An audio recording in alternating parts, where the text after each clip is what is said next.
Well, hello, my friends who are not in the room yet. First time I've done a live stream where nobody queued up. Usually there's a few people in here chatting already, so I don't feel so awkward talking to nobody. But either my absence has already completely destroyed my channel, or there's a big difference between 4 p.m. and 5 p.m. on Saturday. Either way, I will continue to talk as if someone is here. In the for posterity, for the people who come in later, if they do. There's somebody. Hey, Wyatt, and Tiny House. Glad somebody could join me today.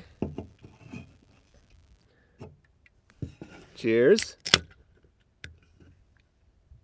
My last canned margarita. I have not been doing this for quite a while, as you may have probably have not noticed, actually. I have to remind myself that we're all completely inundated in content streams every day, and the vast majority of people probably never even wonder or never even think about anyone who's not on their screens currently. So don't expect anybody to keep up with my story, my situation, or how long it's been, or what I'm doing, or anything. So I always recap a little. Okay, I have to ask Wyatt, why so many people have said some variation of what you just said about Bob, Bob, our Lord and Savior. Is that just because of like it kind of sounds like God, the three letters thing? Speaking of which, there he is, the Lord himself. I don't know if this is like a reference I'm not getting, or if it's just, y'all being silly. I'll give him due pets on your behalf. A couple minutes ago, there were a whole family of deer right over there, like lying down in the grass, just chilling. It was a mom and two babies, and it was just so serene. There's no wind today. It's a comfy 72 degrees.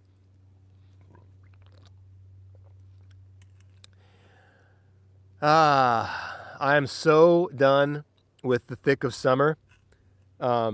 This is my time. Early fall and really all of spring are my sweet spot. I love the transitional seasons because they're like balanced, they're not ridiculous. Yeah, so this is the first drink I've had in a while. I've kind of gone on hiatus. I don't know who noticed that. I had kind of a pseudo goodbye video a few weeks ago. I can't even remember how long ago that was. Like maybe a month or something. But I kind of put the channel on hiatus because I hit a point with my writing where I've been in kind of this weird limbo with my writing for a while, where I had all this kind of random freelancer work coming in, and it was just so much like poking that I could never really get the space to like clear my desk off and be like, all right, time to break out the big guns, and tackle the actual novel again. It's a plane going by. Because it felt like it really took it required like some momentum to get over that hurdle of getting back into it. And thanks, Wyatt. I love this hat. It's one of the rare hats that actually fits my giant head, and it's actually comfortable. It's like the perfect amount of snugness so it doesn't blow off, and it's completely aerated. So it's just super comfortable. The only downside is like if it's really bright, it does like allow a little bit of sun to filter through, which sometimes gets annoying, gets in your eyes a little bit. But it's a nice compromise. It doesn't look too douchey, in my opinion. There's always kind of a tricky balancing act with wearing hats. It's like very hard to not look douchey in a hat of any kind. Every hat has its own flavor of douchey. Like a baseball cap takes me in another direction where I start to turn into just, you know, a Eastern Washington gun bro. And all sorts of cultural baggage goes with every type of hat. So I'm always trying to find hats that like are kind of in a weird in-between zone that don't lock neatly into those categories, which is very difficult, especially when you have an XL head and most hats are one size fits all. So anyway, you derailed me there. I was saying something important. um, well, cringe and douchey are brothers, you know. There's a lot. There's a lot of crossover. Uh, yeah, I never used to wear hats until I moved out here. But the sun out here is like a whole other beast than Western Washington. You can go your whole life with never needing a hat in Western Washington because you just hardly ever get direct sun over there. But out here, it's just like blinding horizon everywhere you go. So it's like essential. Almost everybody you see out in public has a hat on, at least in the summer. But yeah. So where was I? It took me a while to get back into to get to the place where I had kind of the projects were kept at bay enough that I could get back into that. And then once I did start the novel again, I talked to my agent and kind of surprised me by telling me that uh, we would only be able to go back out into the publishing market if like we were ready to go by the end of October, which means he also still has to read it, and like if it sees any problems with it, has to give me his notes and everything. So it's like it's a super tight time crunch, and not that it's the end of the world if it doesn't happen this year, but it would just be awesome if it could be, you know, out there making the rounds while we go through the holidays instead of having to wait till January or February. So I decided, like, fuck it, I'm gonna race for the prize. I'm gonna set my deadline and aim for it and try to actually get it to him by mid-October. And I thought it was a wild long shot when I told him that, but I actually think I'm gonna make it. As soon as I made that decision, I made a bunch of changes in my day-to-day life. I said, I mean, I already kind of told you all this in my goodbye video, but quick recap. I put my channel on hiatus, decided to like stop making new videos, and put locks on like my social media so I can only access all of that stuff Saturday and Sunday, and it's blocked Monday through Friday. And it just like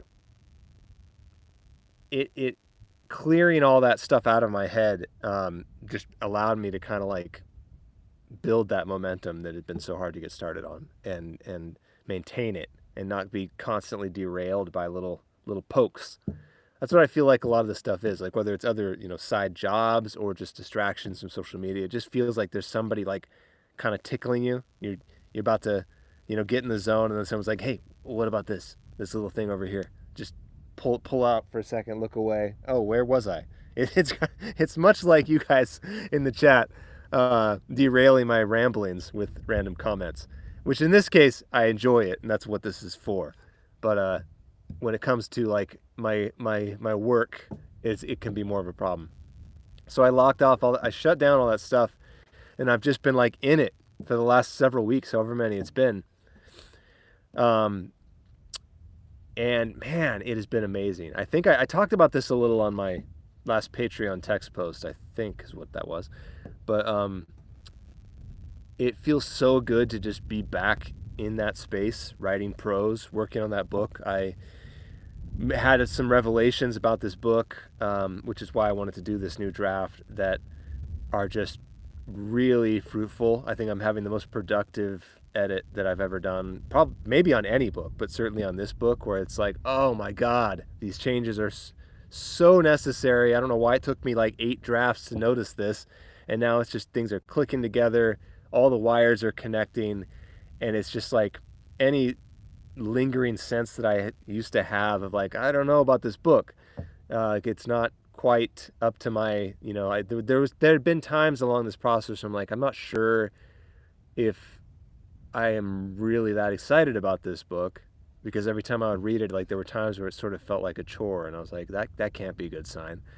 Something isn't quite clicking here, and I realized what that was. Basically, I had a few realizations, like, okay, I know how to connect the dots now, make everything flow in a way that's like compelling and propulsive, and yeah, and it was future tense. It was the break that I needed. I needed to take some time away from it so that I could see it objectively. And what I found actually was a funny revelation, because like you may wonder, like, oh, if I'm on such a time crunch, why am I out here live streaming and drinking? Shouldn't I be, nose to the grindstone the whole time? And one of the things that actually helped me crack I wouldn't call it a writer's block, because it's like I wasn't stuck, unable to write, but I was stuck with like solving the story. And the day that I kind of cracked it, I actually was like pretty hungover. I can't remember if it was after one of these live streams. I think it actually was. And I woke up the next day and I was like all groggy and foggy. And I was like, screw it. I can't do anything else. I might as well start browsing my book. And because I was hungover and like my brain was sort of like weak and lazy, I was sort of able to view the book from the perspective of like a reader who isn't motivated to like the book like I am, who is like, busy and probably also tired and maybe also hungover, and like more of the outside perspective of like somebody coming to a book and be like, okay, impress me, rather than being me, the author, was like, my work, I love it. So I was able to see it from that perspective, and I was like, you know what? This whole section of it is really just not that exciting. And I'm irritated that I have to read this right now because I'm tired and hungover, and like I want it to grab me and it's not grabbing me.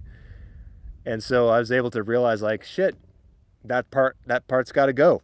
And that kind of pulled the plug out of the blockage, and then everything gushed through.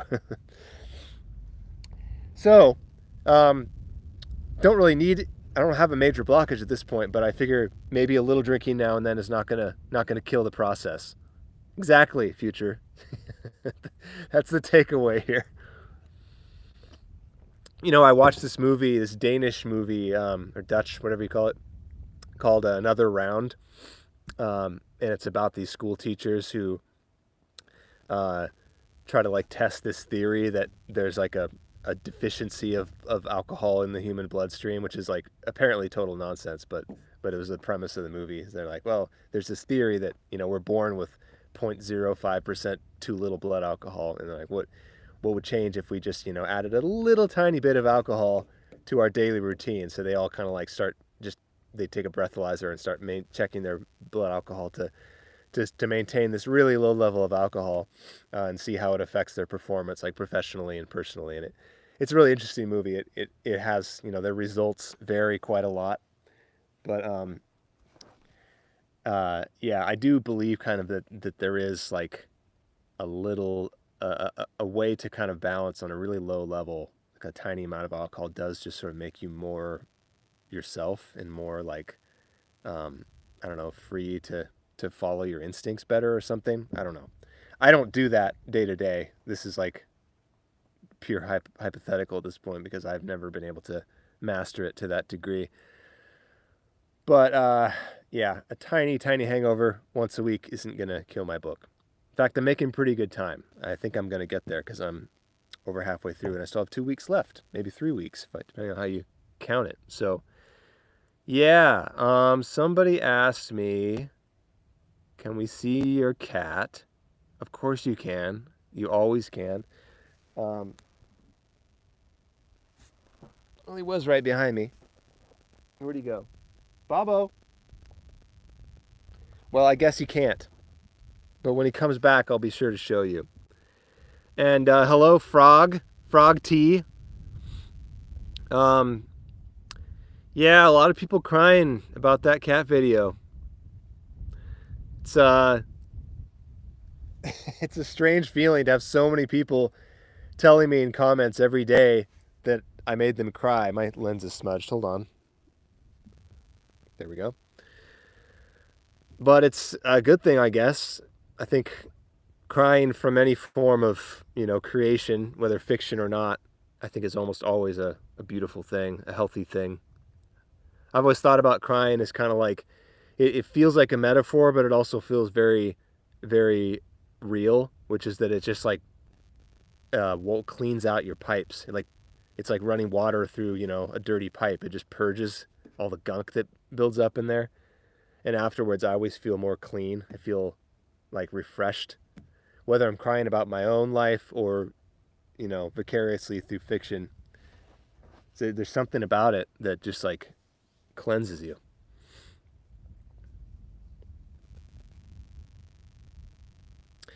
So,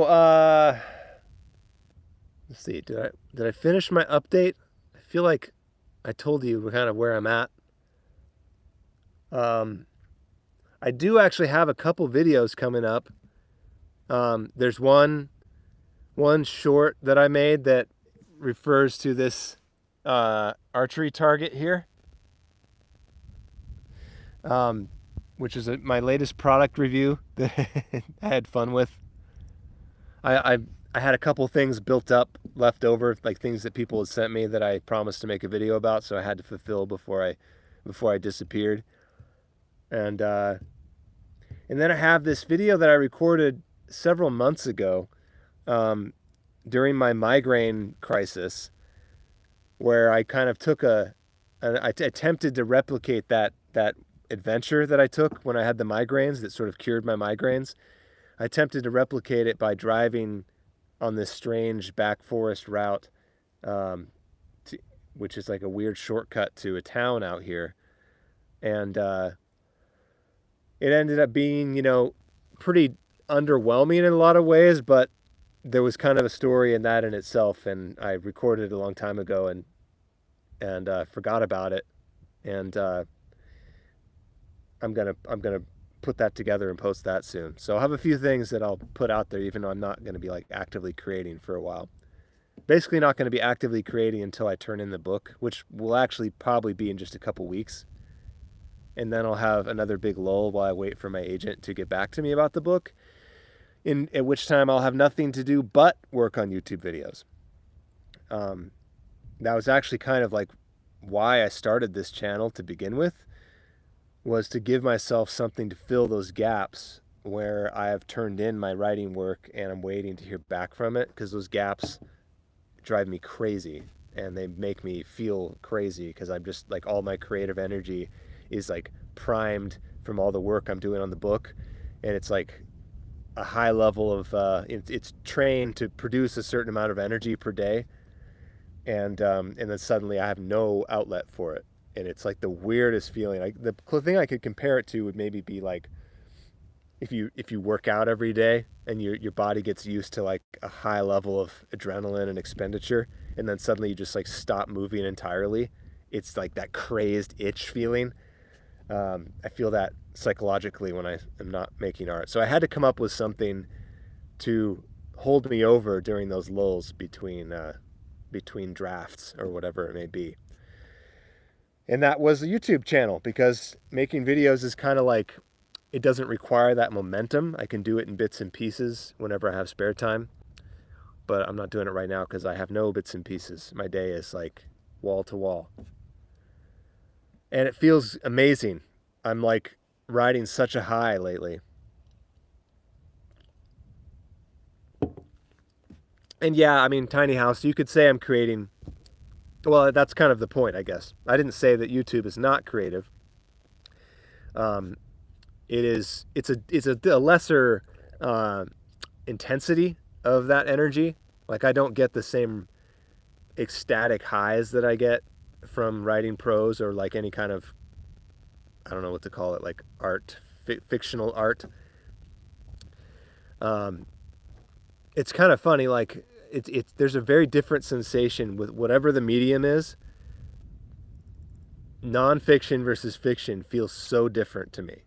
Whether I'm writing, an essay versus a short story, or even in the form of video, like me creating a video, and I write a script for these videos, I make music for it, like it is creating art.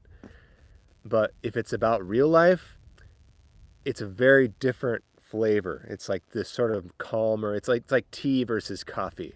Like nonfiction is tea, gives me a little buzz, and I enjoy it, and it's just like warm and satisfying, and I enjoy doing it, but it doesn't like get me high. It doesn't send me over the threshold. And anything I do that's fictional, whether that and I would somehow include even like making music in that, things that are just like from another world in some way, those things energize me in a way that nothing reality based ever does. So yeah. Wow, Kiwi Girl Jax, thank you. Finally, a gift from someone who is not a North Korean propaganda agent. My channel, my stream has finally hit authenticity. Thank you. Appreciate it, really. That's a reference to the last few times I streamed. Every time after a certain interval, I would get these donations. I think it was like $5 or something from somebody who would then include this big comment of like North Korean positivity. And it was the weirdest thing. They one time mentioned some actual facts from my life, which made me think it wasn't purely automated.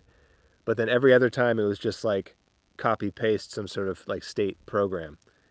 And I would ask them like, please tell me more. Like, I want to talk to you, say something, but they never ever spoke in the chat. It was always just these donations and then they were gone. It's so weird.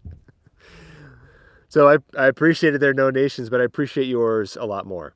Because for one thing, you're an actual person, and you're not, working for a dictatorship. So there's that. Cheers to that. I don't know. You might be working for a dictatorship. I don't know anything about you, actually. I mean, Kiwi Girl, I'm assuming you're in New Zealand. So it seems unlikely, coming from one of the seemingly friendliest countries in the world.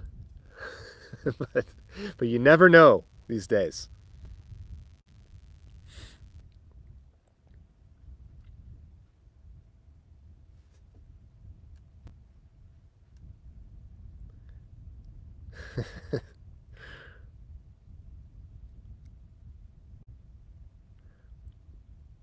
Actually, the last time I did this, it wasn't until I mentioned Korea that the guy appeared and donated. So maybe I just have to keep saying North Korea, North Korea, North Korea, and then money will flow.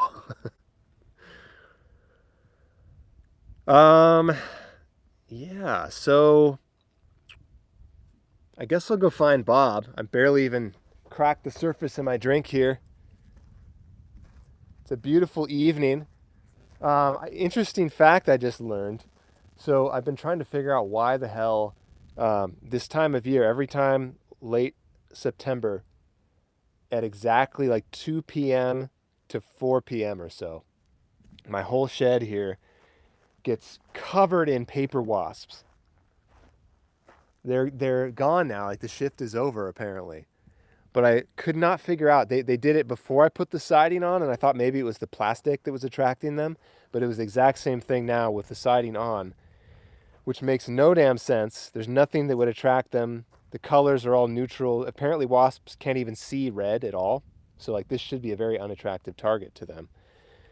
But it turns out that wasps, or paper wasps anyway, they mate publicly, like flies or birds or like things that they actually go post up on high objects, usually like trees or tall things like that, and then they like hang out and put out the call, put out the vibe to attract queens. I always thought that all kinds of wasps and bees did all their business in the hive. I thought the queen was just in there, and then like I didn't really think about how it worked. I guess I just thought like the queen doesn't really show herself until it's time to start a new hive. But apparently they come out and like do the whole thing on my house. So all these wasps were just hanging out on my wall, like trying to get down with the queens. And it's been going on all day, every day. Well, not all day, in those specific hours. Uh, and I have no idea why I started talking about that, actually. I could have sworn that tied into something, but I don't think it does. Just pure tangent. So that needs editing.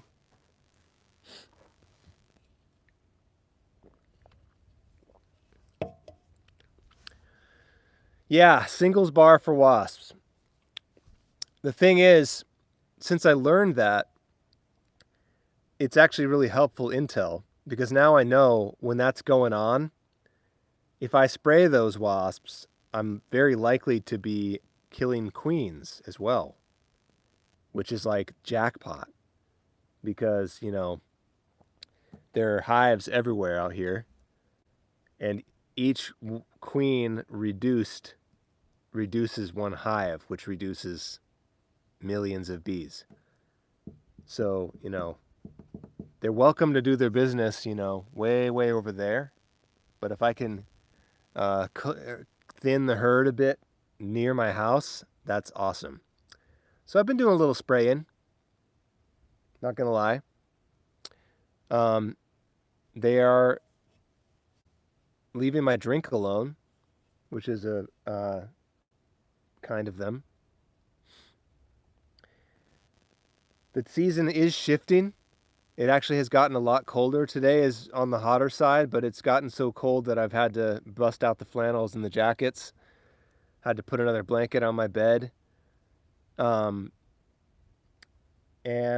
I think like days like this are just kind of a fluke, but we're just about in the fall and I'm loving it. It feels so good to have to wear clothes again. That cozy feeling, especially when I'm working on a book. There's nothing like the kind of the freedom, the permission to just, lock myself up in the shed and go to town on my fictional world.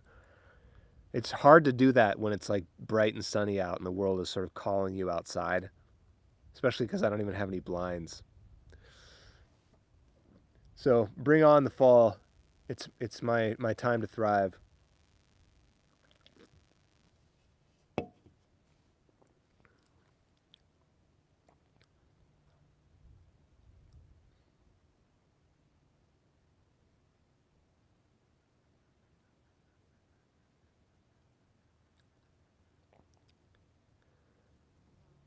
I don't remember this what you're saying about the Irish chick. Here for the crack. Oh, that's right. I do remember that. Yeah, never heard that one. Crack means humor in Irish.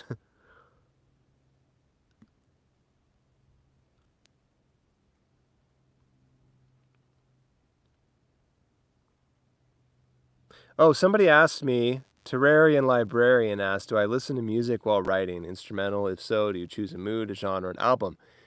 This is a question that I've actually been thinking a lot about lately because I look forward to answering it because it's really interesting to me.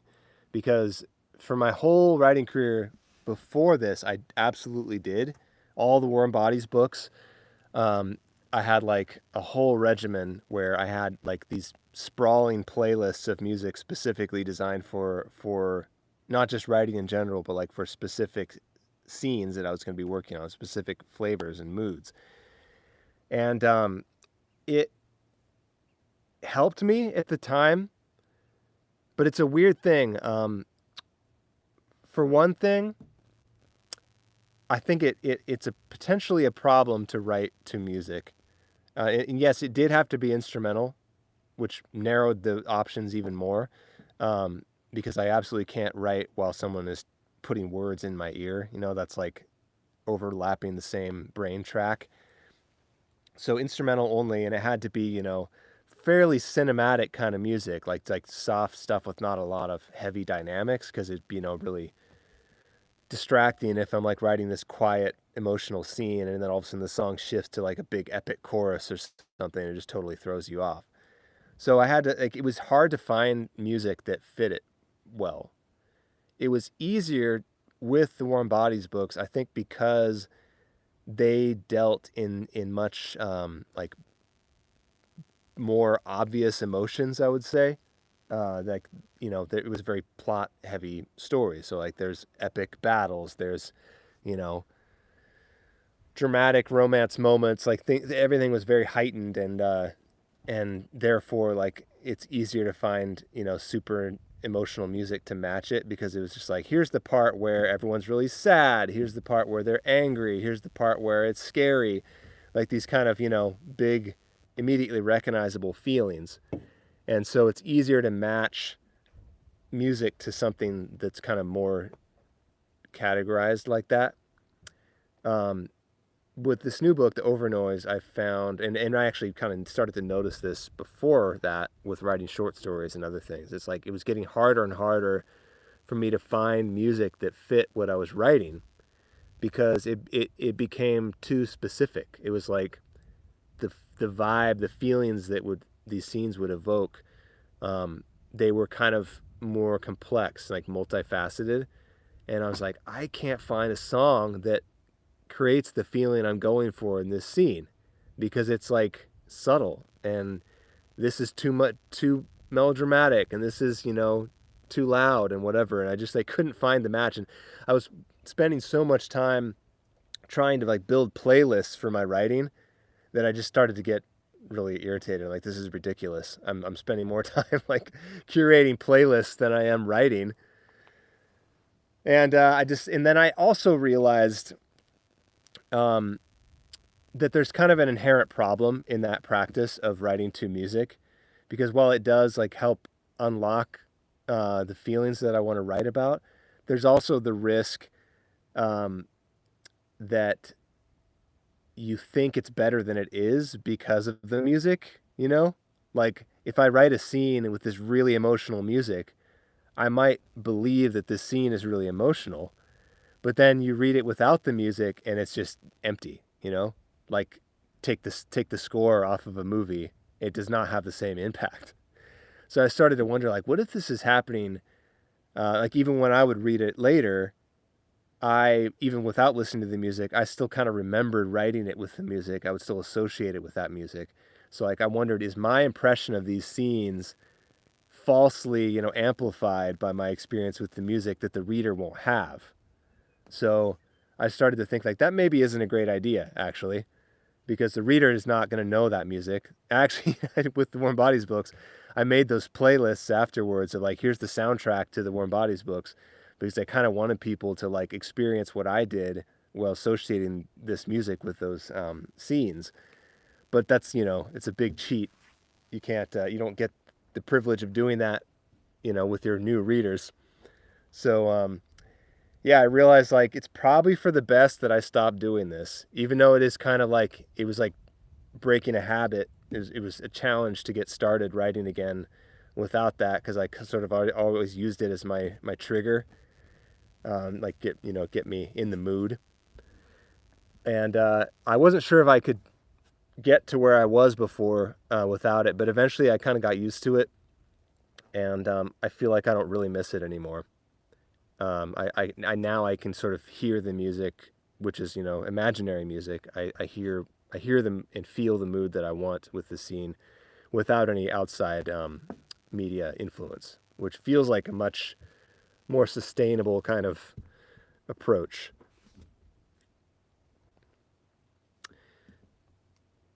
Yeah, Kiwi. I mean, those playlists are on my website if you want to check them out. They're under the other, or like other stuff, or miscellaneous or something, whatever that I called that tab. There's a bunch of like random content that I created over the years, and there's a playlist for all 4 books. I think they're on Spotify.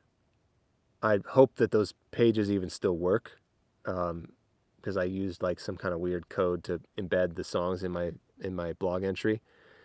But yeah, I chose songs and then I kind of wrote a little snippet um, to connect the song to the part in the book that it's, meant to be connected to. And I think that was pretty cool. I mean, like, I don't know how many people ever listen to that or how many people get that deep into that stuff, but it was fun to kind of show people. It wasn't necessarily these songs that I listened to while writing those exact scenes, but it was like, if it wasn't that, it was the songs that I listened to while kind of like coming up with the scenes while inventing them in my mind. And it's sort of like what they would be if I were making that film, I guess. Which is actually, soundtrack wise, the movie soundtrack is more similar to my aesthetic because like the song style is pretty close to a lot of the stuff that I actually put in my soundtrack. There's some poppy stuff in there. Though there's also, the movie has some much more lighthearted stuff, and mine has some very dark stuff as well. But I feel like there's more overlap between our soundtracks than there are between the actual my story and the movie.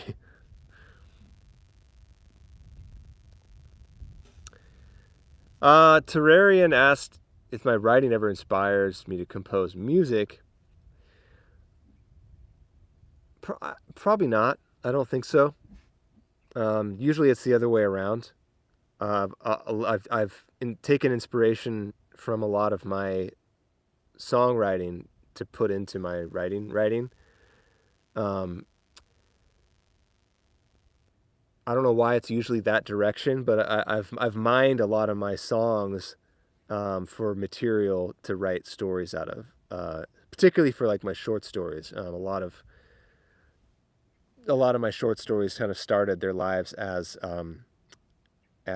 lyrics that I'd written for songs a long time ago. Um, Sometimes very abstractly connected, but like at least they inspire them. I'm not really. I mean, these days, music wise, all I'm really doing is this YouTube channel. Like, that's I think literally the only. Well, I did a few little poetry videos on Instagram that I made kind of snippets of music for. But as far as like a more intense effort of multi instruments and doing a proper recording session, this YouTube channel is pretty much all I've been doing. So that's all obviously inspired by the videos. I don't know. I don't know if I'll ever really get back into like making music for its own sake. It's I would like to, but it's just, the curse of not being immortal is you have to choose you have to choose a path to focus on, or else just everything kind of withers. So I have just so much other stuff to focus on. I don't really see me ever like just making an album of music for itself. It's hard to picture it. I've said I'm going to for years, and I just more and more it starts to seem less and less likely. It's really hard. Like writing it and then recording music by yourself is really difficult. It's like comically, I've spent a comical amount of time and energy on really for very little results. Like I don't even want you to know how much time I've spent making the music for these YouTube videos. Like you would listen to this and be like, oh, you probably did that in like an hour, right? It's, one instrument or two instruments and, 30 seconds here of two chords back and forth or whatever. And it seems like it would be easy, but, man, it's hard. Composing is hard, like, especially for long things where you have to like go in and out and kind of match the dynamics of things. That's a challenging discipline.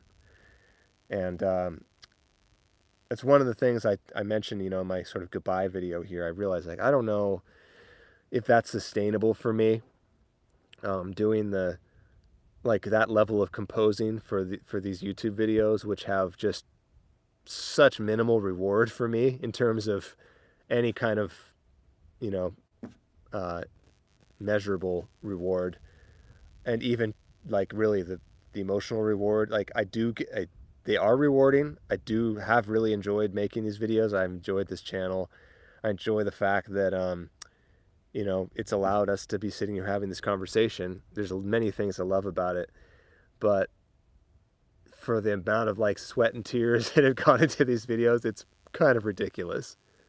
I mean, like spending an entire week working all day to make, a 5-minute video about clouds or something, and then having like 20 people say they liked it, and getting, no tangible rewards for it. It's kind of like, what the hell am I doing here?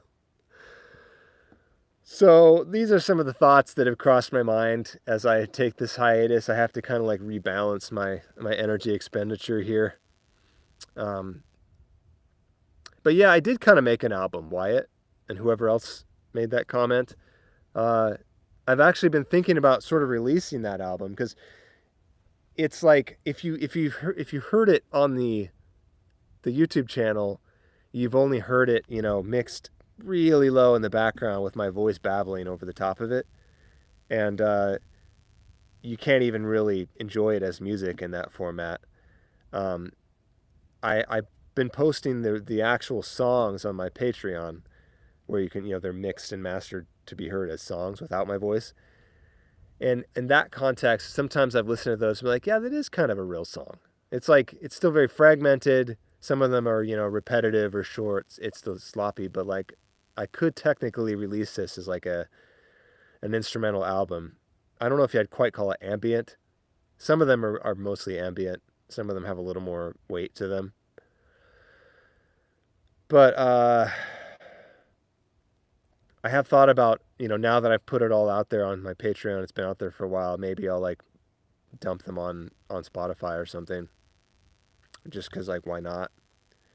My main hesitation has honestly just been like, is this deserving of release? Because especially early on in the early tracks, I was in such a hurry, and I was just kind of like, what? I can't be spending, all week fine tuning the music on a goofy YouTube video. I just have to get it done. So like, it's really sloppy, and like there's a bunch of mistakes, and I'm like, can I really put this out for like public consumption and not embarrass myself? That's a question I haven't quite answered yet, but I feel like something's going on in the chat here that I'm missing, that I need to check back here. Wait, hold on a sec.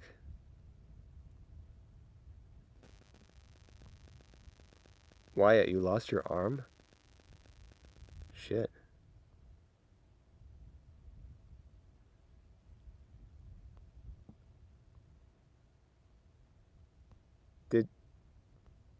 Did you say how? Well, I guess it doesn't matter.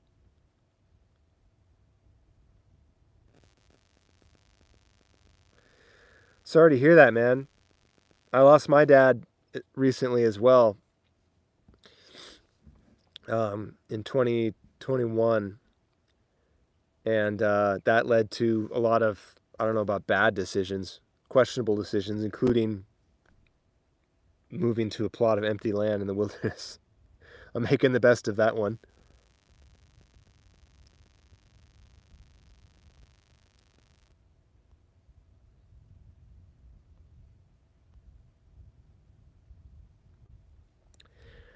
Claudia, I don't actually play theremin anymore. I do own one.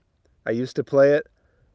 What I play now is a Theravox, which is, named in reference to the theremin, but it's a totally different type of instrument. A whole different physical mechanism for playing it. The sounds they produce are kind of in the same realm, but the actual theremin is, I go off on this instrument all the time because I tried for years to play it, and it's just the most ridiculous playing mechanism ever invented. It's like almost intentionally impossible to play well. There's like 3 or 4 people in the world who can play it effectively because it's just like the worst possible way to play an instrument. Just, with no interface whatsoever, just flinging your hand around in the air. Theravox takes the similar sound concept and puts it in a physical format so that you can, move the string around and actually control where the note goes instead of just like hoping you get there. But yeah, Glass harmonica, not sure how that's similar to a theremin. That's also radically different concept. Makes a radically different sound as well, um, which is basically the same sound you get from doing this on a wine glass. Just, single kind of note. Um, I guess they're both eerie theremins and glass harmonica, so that's about the only similarity I see. You can't bend the notes on a glass harmonica, it's just notes. So, very different thing. They're both, I guess, also sort of novelty instruments, eccentric, very visually intriguing instruments that are probably more trouble than they're worth. So, there's some similarities, I guess.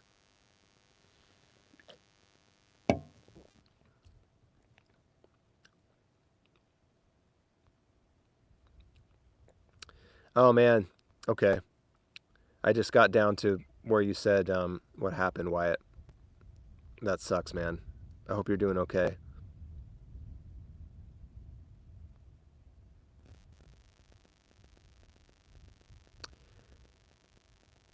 Holly wants to know why my solar light is on the ground. You know what? These solar lights have been. I've had a complicated relationship with them. They're awesome because they actually produce pretty decent light and they're very cheap from Harbor Freight.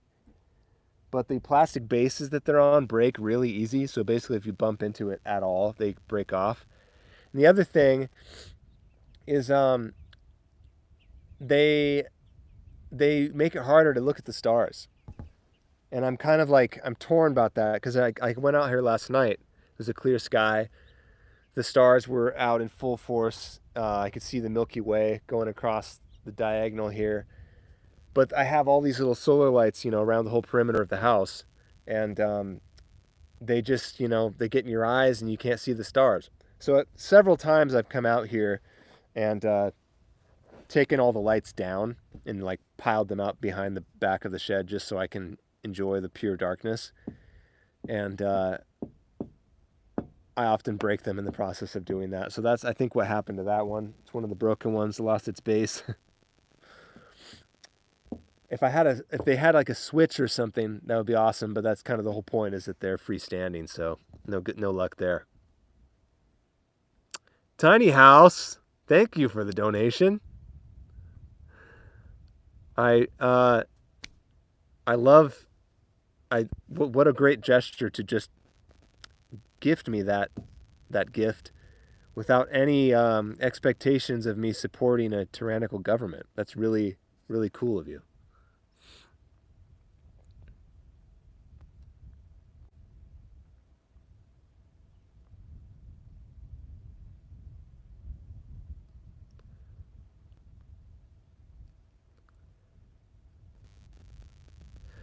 Well, if it put red gels in them, that would kind of defeat the point because they wouldn't. Well, the main reason I need illumination out here is to look for snakes. I don't walk around at night. It's not like I'm going to trip on things. It's just to have like a base level of illumination to check for rattlesnakes. Red lights might serve that purpose. Actually, I might consider that. Although it would be very sinister vibe for my cozy cottage here. Come to think of it, imagine pulling up to this place and there's just like blood red lanterns all around this shed in the middle of the wilderness. What's your first thought?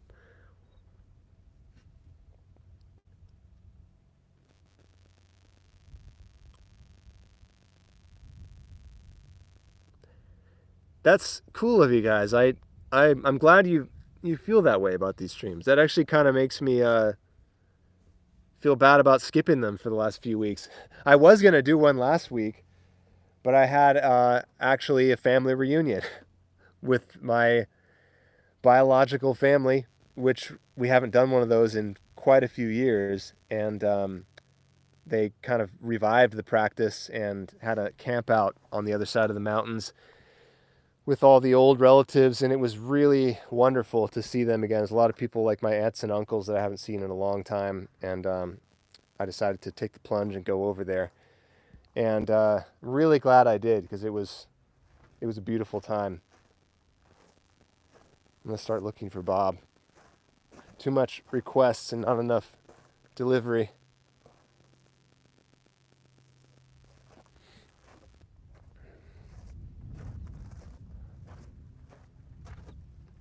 Oh, you know, I could show you if I can set this little tripod thingy up real quick. Show you the archery in action. See if I can hit a shot while you watch. My brother-in-law gave me a bow for my birthday. For Christmas a couple years ago, and I haven't used it for a long time because I didn't have a target. And I just got this target recently and started actually using this bow as a kind of a break in between writing sessions, a little mental focuser, stress reliever kind of thing. I'll come out here after finishing a scene or whatever and just fire a few shots into the target, and it's just like kind of a fun ritual. I'm still not good at it at all.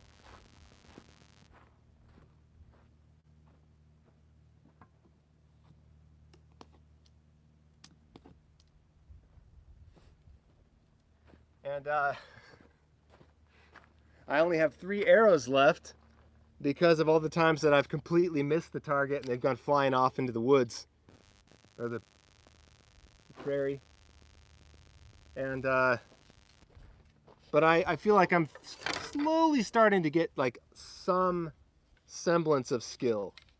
It's still mostly luck, but like it's getting closer. Let's give it a shot. Okay, I'm going to aim for the top circle. Oh. Right onto the brick, of course. Destroyed the arrow. Now I only have 2 left.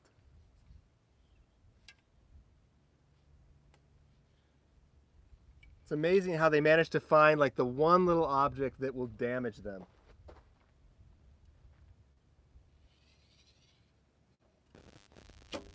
There we go.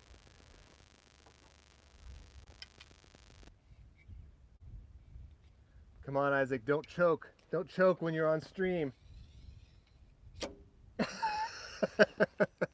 Totally choked. I blame you for that, for the 2 arrows that I lost. Now I only have 1 arrow left.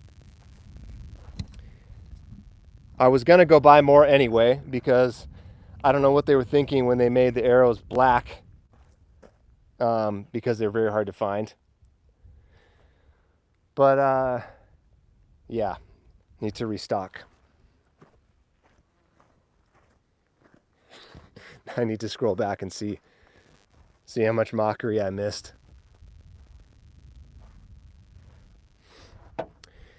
I feel pretty cool holding a bow, Wyatt. Most people kind of scoff at traditional bows. Like all the hunters out here, they all have compound bows, and they use them like for serious hunting. And you know, they're these super high-tech convoluted bows with pulleys and sights and lasers and everything. And obviously that's way more effective, but I'm kind of glad that my brother-in-law got me just a regular classical bow, because they're just something satisfying about it. Maybe it's the same reason that people like fixed gear bikes, because there's just like a simplicity to it, and you know, all those moving parts and messes involved. But certainly for the purpose, like maybe I wouldn't use this if I were a hunter, but for the purpose of just, you know, zen, it is the way to go. It feels really good. Yeah, why is it so hard, Kiwi Girl? It's so much harder than shooting a gun. I'm actually like a pretty good shot with a rifle, as it turns out. Like I hit a golf ball in my neighbor's yard from, you know, 100 feet away or something. And my, you know, veteran hunter neighbor called me a deadeye. So yeah, I don't think it's me. It's not the aim, it's the technique. Like with bows, there's a lot more kind of cryptic technique to it.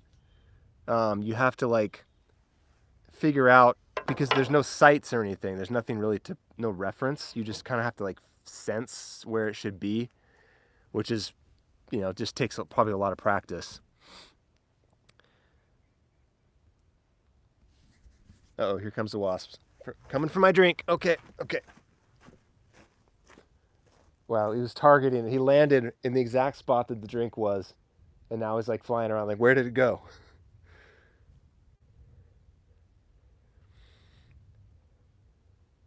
Yeah, where is Bob? I don't think you have to worry about him for that. Man, they're really chasing me. Word got out about the margarita.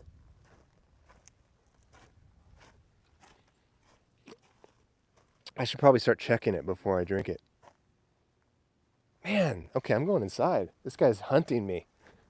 Maybe Bob's inside.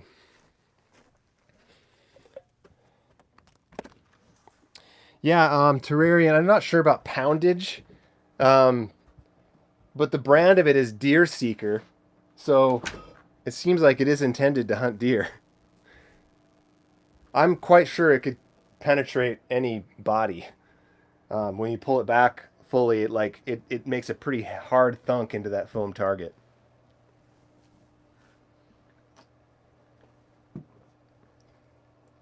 Not that I'm going to be shooting any deer. Honestly, I can't do it. I feel like that window closed for me after I had one too many close encounters, feeding them apples almost out of my hand. I have established myself as an ally at this point, and I cannot turn around and start slaying them, even though the ethics of ethical hunting and everything versus factory farming and all that stuff, I get it, but there's a difference between like the philosophy of it and like actually doing it, and that is a strange emotional hurdle that I have not figured out how to navigate.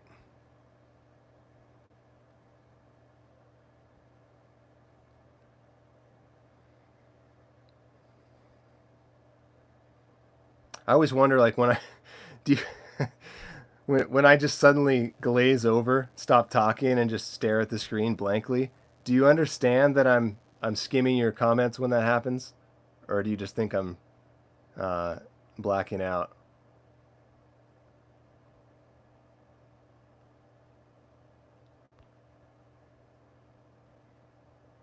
Oh, hey, Levi, another another old Twitcher.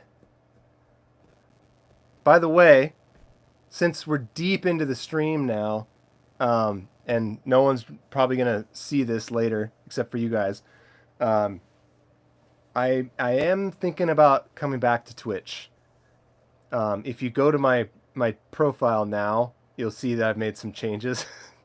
I'm gonna approach it a little differently in a much more casual, like non-energy consuming way. But I've been missing it. I'm remembering that time because I still play the games. Like video games are kind of my end of evening unwinding time. We all need that in some capacity. So it's part of my evening, whether I'm on a deadline or not. You can't write 24 hours a day. So that's kind of my thing. And I started to think, like, why do it alone every night? I could be doing the exact same entertainment, but also like hanging out with people. It's a win-win scenario. And I think the reason that I ended up quitting before was I was thinking about it too much, like part of my career. Like I thought, oh, maybe I'll be a Twitch guy or something and like build a following and all that stuff. So I felt on some level some subconscious pressure to like perform, like be interesting, be engaging, and so like, I wanted to talk a lot and just like keep things moving at a brisk pace. I didn't want to hang out and like really dig into the details of the game because people were watching and they had to be entertained and all that stuff, and it just kind of sucked the joy out of it for me. Um, but I realized, like, that's never going to be a part of my career, so like it doesn't matter, and I'd probably enjoy it a lot more if I just like play the game. And if I happen to feel like talking to someone who is in there, then I will, but like not feel it, to remove any pressure of like being interesting. And so that's kind of what I'm going to try. So I've like sort of rebranded my channel, basically hidden myself, take my name off of it so no one newcomers wouldn't even know who I am. And I'm getting back to that as soon as the little capture card arrives so that I can stream it. So maybe I'll see you there again if you're still on there.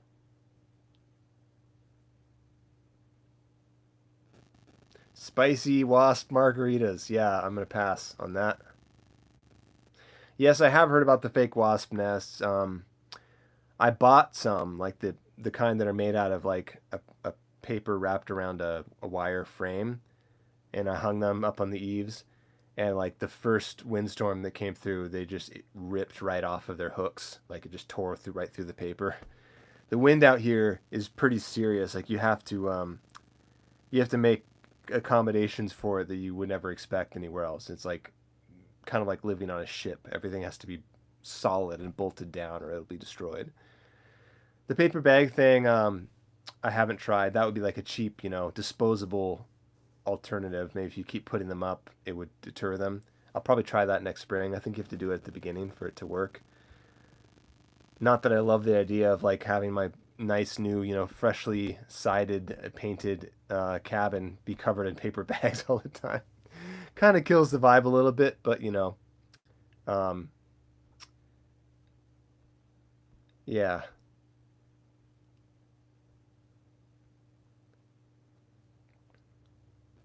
I agree, Wyatt. Small is better to a point. I'm going to draw a hard distinction here because this place is too small. I'm not going to put a fine point on it. Like there's a size that works, and it really depends on like what your hobbies are, what your lifestyle is like, the kind of stuff you're engaged in. But me, so I mean, I've got a fucking piano in here. This room is smaller than the average bathroom. It's 130 square feet. And I have so much shit going on, so much equipment, music studio, instruments, video studio, all that computer crap. I cannot move. I mean, look how narrow my workspace is. I can't move past my desk chair without getting into the chair and then twisting around in it like a turnstile in order to spit myself out on the other side of it. That's too small. There are many, many days where I feel like I'm on the verge of losing my mind because I'm just like bumping into things constantly and I like can't straighten out my body because it's just so cramped. And I'm like trying not to have a panic attack because I'm just having waves of claustrophobia. If even just like 1.5 times this size would be game changing. Twice the size would be great. The house that I'm hoping to build eventually is, I think, 800 square feet. It's like 32 by something like 38 or something is roughly square, but it's small by the house standards of a house. Like a lot of people have told like that's not a house, that's a garage or something. But compared to this, it's a mansion. And I am fantasizing about that every day because I'm just like, imagine having a bedroom. Imagine having like an office where I can set up all this gear. Like just the dream of having rooms in your house rather than like your entire life just on top of you. I mean, a studio apartment makes this place look spacious. I'm pretty sure that even like the smallest studio in New York is bigger than this. So yeah, in theory, I feel you, but there's a limit. Yes, Kalen, Isaac Marion is loading. Buffering. Loading your comments. Please wait.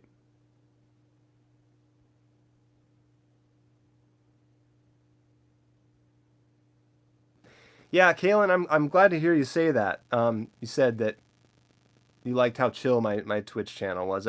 I have thought like if I ever did have an audience, Um, like I'm not gonna ever compete with like the normal Twitch thing. Like what's popular on that platform is something that I could never and would never want to emulate. Um, it's like, you know, just super frenetic, loud shit, and like people being really cartoonish and gregarious and talking constantly about nothing and like just like overwhelming the actual experience of the game they're playing just to be like, ah, I'm a clown, I have personality. And I can't do that. I never even tried to do that really back then, but yeah, I figured like if there's ever going to be any real interest in me as a channel there, it would just be because I'm so much not that. So here he is. Speak of the devil. Oh, he wants my drink too.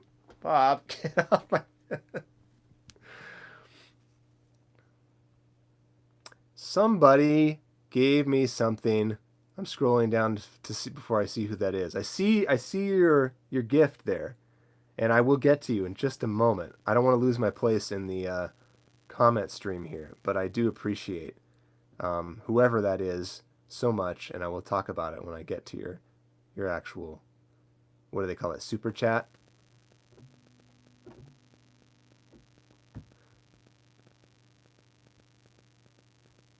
Yeah, it'd be Hangout style, Holly.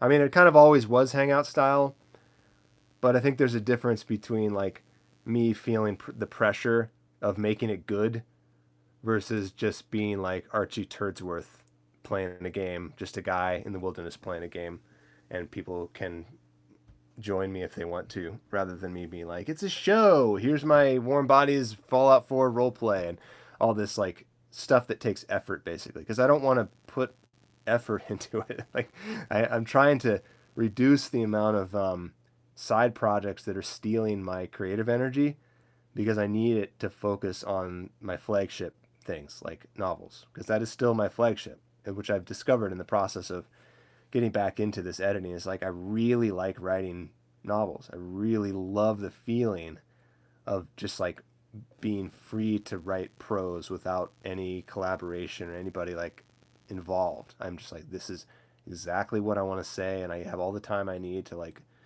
just let it simmer. It's I feel like I need to write a post sometime soon about just like how what the actual like physical sensation of writing feels like, because it's a kind of ecstasy that is I've never really found anywhere else.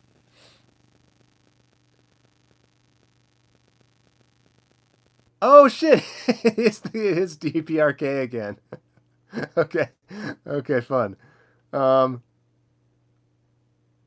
okay, so let's go. Let's do it. DPRK Cat Respecter sent me 9.99. That's the other thing that's funny is that the donations are always like 99, not a full amount, which is kind of odd because it's sort of the opposite of what you'd want to do with pricing. Like the reason that prices are like 99 as opposed to the whole number is that it looks like less, right? They want you to think you're spending less when you buy something. But if it's a donation, you want it to look like more. So it should actually be $10.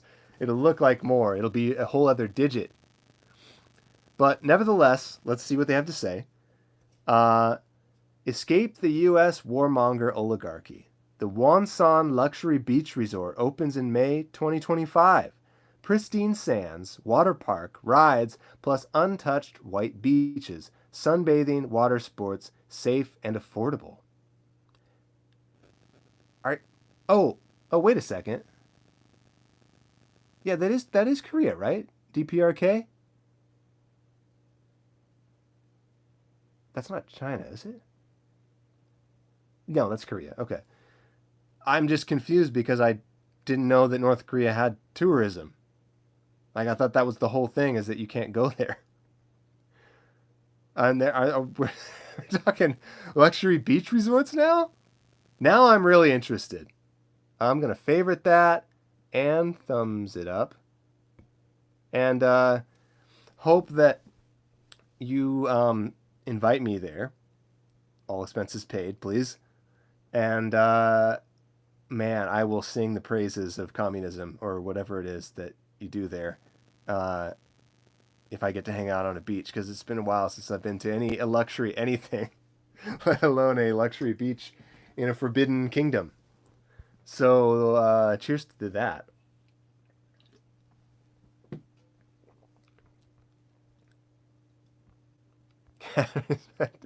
I'm so behind here. I'm like seeing all your responses now, but I've been talking for a while. Did my rate increase? Was it 5 before? That's fantastic. I would love it if like the more the more pro North Korea I am, the bigger my donations get.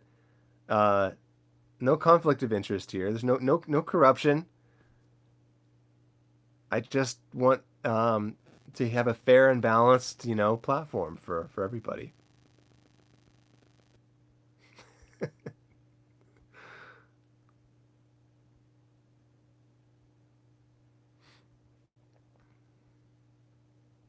Yeah, I mean, future. That is the other problem is that yeah, I'm 6'3" and I live in the smallest house ever. I feel every time I walk in here, I feel like Gandalf walking into Bilbo's Hobbit hole, where he like ducks under the door and he's like can't find anywhere to sit.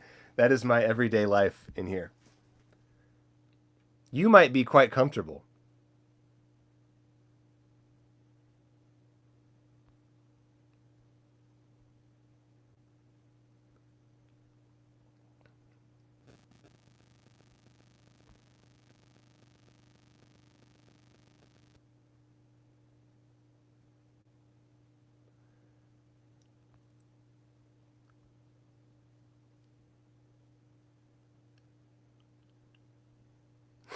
I see the explosion of praise for Bob's appearance here.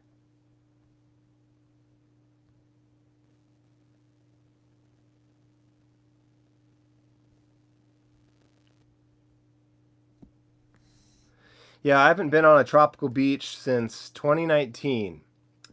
Um, if you dig way deep in my Instagram, back to 2019, I think you might see pictures of me on a beach, or at least pictures of the beach.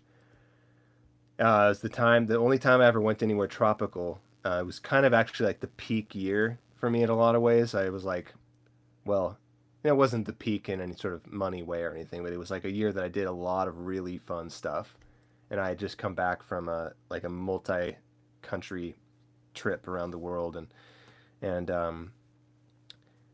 had just released The Living and was like on a tour, and it was a great time, and I ended it by going to this tropical island, and it was life changing. Really, it kind of like made me realize how beautiful life could feel um, when you're in a place where the world loves you, the planet loves you, and isn't trying to kill you all the time.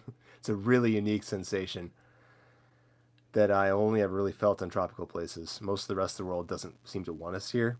It's like trying to kill us most of the year, which is always kind of confusing me. Like, how did we evolve on this planet if like we can't survive almost anywhere without technological intervention? But yeah, would love to go back to a tropical beach. Um, I'm pretty sure I could behave myself long enough to get out of the country unharmed.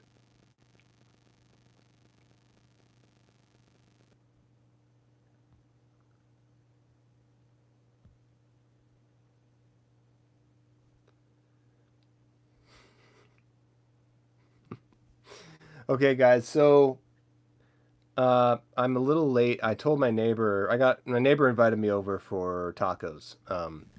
And he said to come over at 5, and it's 5:15, and I should probably head over there. I kind of just want to keep hanging out because I forgot how fun this is, but I don't want to bail on my neighbor, so I guess I'll wrap this up. But yeah, it was great catching up with everybody. I wanted to give you a little update and let you know things are going well. Sometimes when I disappear from the internet like this, I figure a lot of people probably assume the worst. They assume it's for bad reasons and like I'm having a meltdown or something. And I get a lot of people texting me like, "Hey, are you okay? I haven't heard from you in a long time," stuff like that. So um, wanted to check in and kind of give you the update that it's actually quite the opposite. I'm actually really thriving and I'm getting the work done that I need to do, and it's going really well, and I'm really excited about the work. So yeah, everything is good, and I will be continuing these. Is the other point. I dropped out for a few weeks to kind of find my footing, but until I'm able to like start making videos again, I'm at least going to continue to pop in with these live streams, at least on for a moment on the weekend. So thank you again, Kiwi girl. Shout Bob a treaty from me. Bob, is he still in here? I think he stepped out. But I will reward you. Oh, there he is. Okay. I'll show you me and Bob's treat ritual. So I don't know if he's excited about these right now because he just ate recently.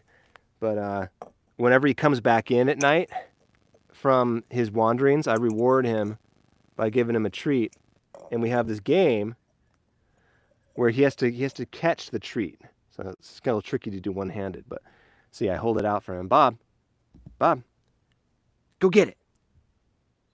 He's not that interested. He's kind of interested, but not as motivated as he will be when he's hungry. Baba, go get it. There we go. So there you go. Paid and delivered. That was from Kiwi Girl Jax, Bob. I'll make a note of it.